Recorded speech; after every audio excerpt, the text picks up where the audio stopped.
What if I told you that you are not who you think you are, that your decisions are not your own, that the life you're living is a result of decisions that you have no idea that you even made, that everything you see and hear is just a perception of your reality?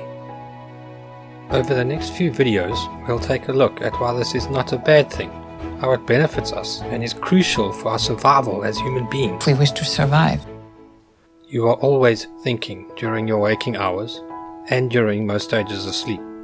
Your thoughts are governed by the state of your brain, which communicates with itself by transmitting chemicals from one neuron or nerve to another. We constantly use chemicals to willingly modify the state in the form of alcohol, caffeine, nicotine, narcotics, even the endorphins that our pituitary gland produces during vigorous exercise or to counter pain and stress. Most of what you do, think and feel is not under your control. Your conscious self is not involved in the majority of the decisions that you make. So what does this mean? Are we not in control of our own lives? We're not in control here.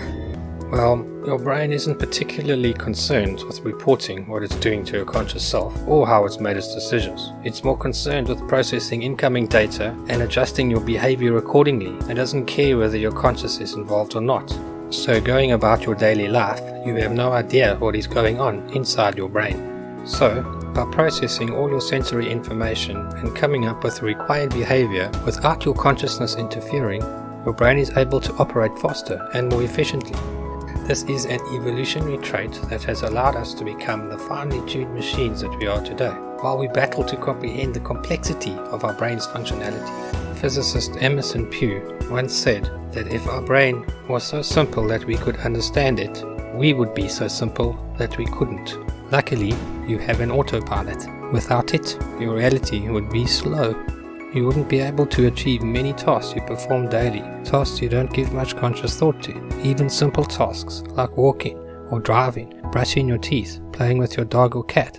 You are unaware of the complexity of what takes place in your neural system when performing simple actions like raising your hand or uttering a sound. All you know is that your hand moved to where you wanted it to be, or you uttered the sound you desired.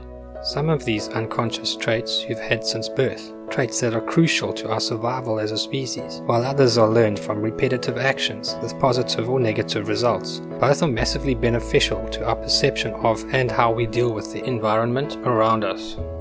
An example of these benefits would be your ability to detect a dangerous predator, let's say a snake, before you actually see it. That is, before your brain has let you know about it. That sense you get, the hairs in your neck stand up, you get a tingly feeling, you start producing adrenaline before you realize why. That's your brain processing the information and preparing you for action before you even know what's going on, making your reaction faster and giving you a better chance of survival. On the flip side, your brain only processes small parts of what actually enters your eyes. The parts it deems unimportant are discarded.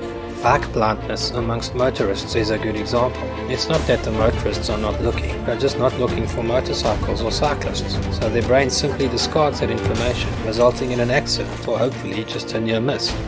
You see everything, but only consciously perceive a small part of it. So what you are seeing is a perception of the world around you, not an actual representation. You see what your brain has interpreted as important. In fact, photoreceptors are missing from a significant portion of our retinas. Our brains fill in the missing parts of our vision, while we continue our lives blissfully unaware. Perception of motion is also created by our brain. We do not see motion. Your brain takes snapshots from your eyes and creates motion from them.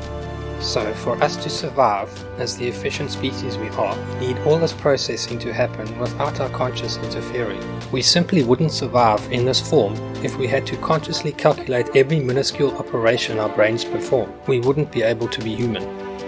If you enjoyed this subject and would like to delve deeper into what I've mentioned in this video, I've provided some links in the description below.